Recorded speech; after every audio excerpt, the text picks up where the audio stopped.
y'all, I am Michelle Mazelleغ. Welcome back to my channel. In today's video, the topic we are discussing is dating and marriage to an African man as an African American woman. What does that look like?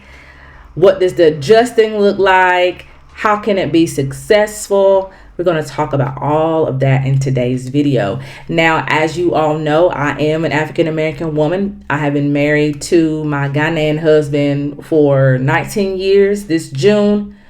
We've been together for going on 24 years.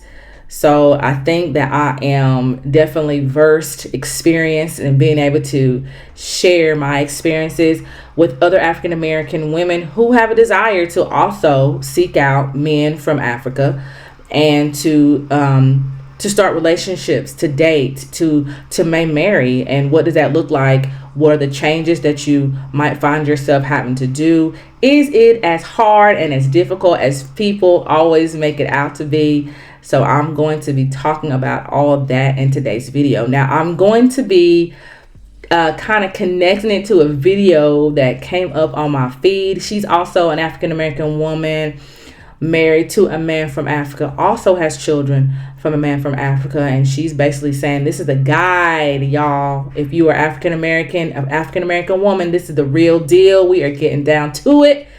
And so I'm going to be going back and forth with her video, putting my 2 cents into it as well. So with all that being said, let us get into it. Number one, you need to keep this in your mind. African women will always have the one up on us in the area of submission, maintaining a marriage, and taking care of their man. Number one, baby, you will never be able to compete with that. Are those things important? Yes, it is. It's very important. Culture, tradition, family is very important to men from Africa. You're not going to be able to sway his mind on that. You're definitely not going to be able to sway his mind as far as how he wants a woman to be. Like that's just kind of set in stone there. He's not really going to kind of negotiate on that as far as what he expects from you as a woman and what he expects of you as a wife. And so I don't really know why African American women see it, think that it's such a big deal to submit and want a happy marriage and take care of their man. If you have a man that's taking care of you, if this man from Africa is taking care of you financially, doing what he's supposed to do, he's a good man, then those 3 things should be easy for you. It should be easy for you to do. Because if you're expecting him to provide, you're expecting him to protect, you're expecting him to be the good man you want him to be, then you need to be the woman he needs you to be. And so if that is for you to submit and allow him to lead like he's supposed to and be the head of the household, if that means that you have to do what's necessary to make the marriage a happy one, if you got to fix that man's plate because he want to be taken care of, you got to fix him a meal every now and then you should be doing all 3 of those things.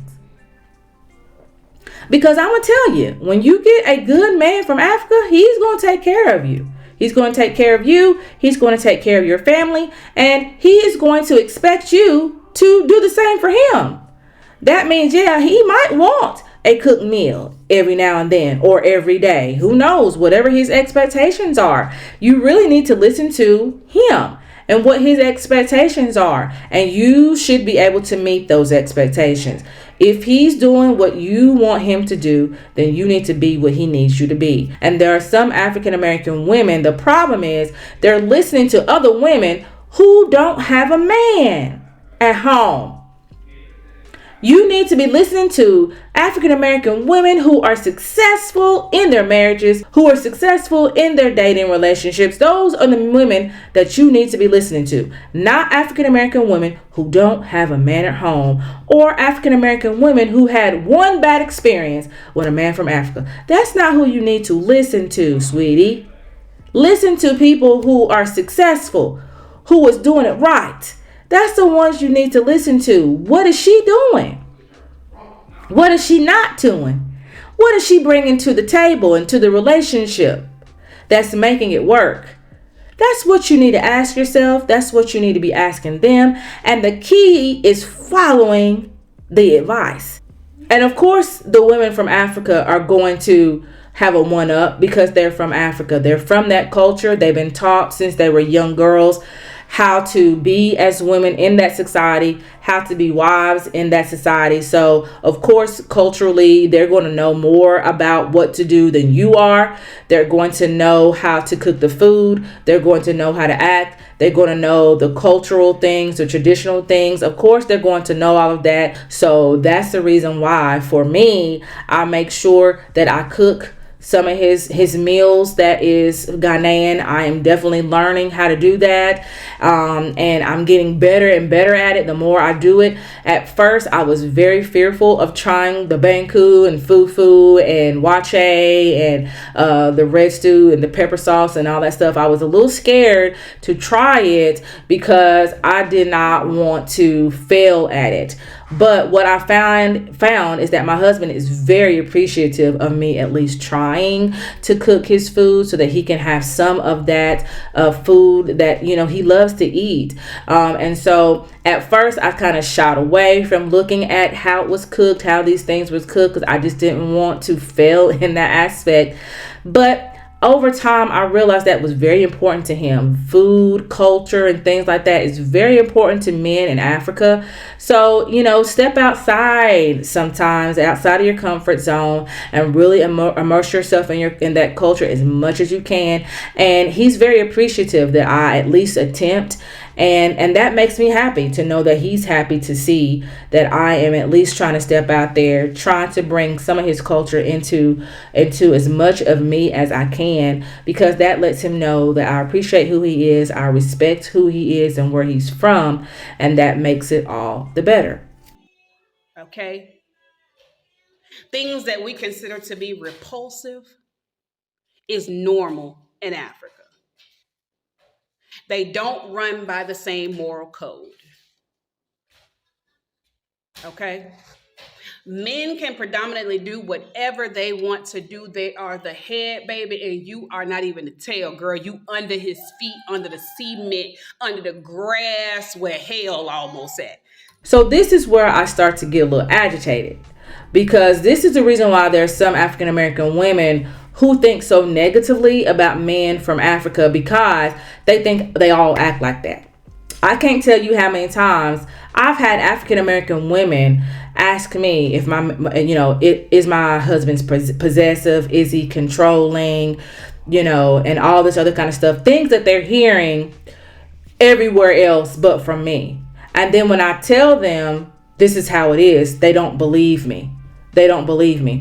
And so when you are in a relationship with an African man, with somebody with a man from an African country, it's important that you know how relationships and marriages work. Because in some cultures, not even in just cultures in Africa, but in other cultures, women are seen as less than men. That's the reality of, in some cultures. And my thinking is, this is how I believe about it. I might not agree with that. I might not agree with it, but it's not my job to change it.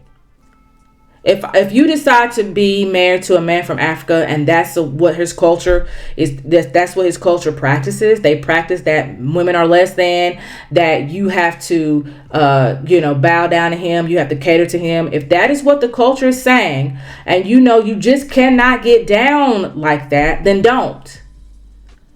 But don't get into a relationship with the man from Africa knowing that's how it is and think you're going to change it. And then when it doesn't change, you get on social media dogging him out like you didn't know that's how he was before you got involved with him. That's what gets me. You already know what the dealio is, and you continue to do it anyway, and then dog him like he did something wrong. Not that you didn't listen to what was going on and you followed anyway. You mad because he wouldn't change for a culture that he's been practicing since he was able to understand what practicing culture is. So if you are able to see how things culturally are in the country in Africa, and you can't do that, then don't get involved. Don't get involved. Find yourself into a country from Africa that you can adjust to, because not every country is the same way. You're not going to have the same experiences in every country. You're not going to have the same experiences with every man from the African country. Every experience is your experience. And that's what you have to realize. It's your experience. Stop listening to the bad experiences from other women. Because when you actually listen to those bad experiences from other women, let them tell it as if they don't have any reason why it was a bad experience. Nowhere in there will they tell you that they knew what was going on and they decided to continue to date that man anyways. And then when they dated that man and thought they was going to change him and couldn't, and got mistreated, got whatever, then instead of them taking responsibility and say, well, I knew that this was what was going on, but I chose to do it anyway, they dog him out. So be mindful of who you're talking to. Be mindful of the experiences that you're listening to, because they will sway your decision. And what some African American women will have you thinking is that there's, just like they have you thinking just like they have some women thinking that there is no good black men out there. That's what they're trying to tell women now. They will have you thinking there's no good African men out there either.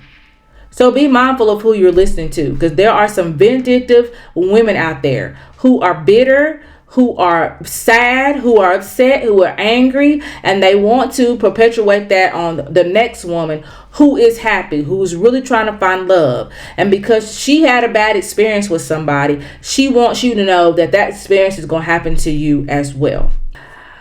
But a lot of times when you get involved with men that are not good, they will show you along the way that something isn't right. Something isn't right. And you definitely need to listen to your gut when you feel like something isn't right. And you need to follow that. What we consider to be morally correct is not in Africa. Okay?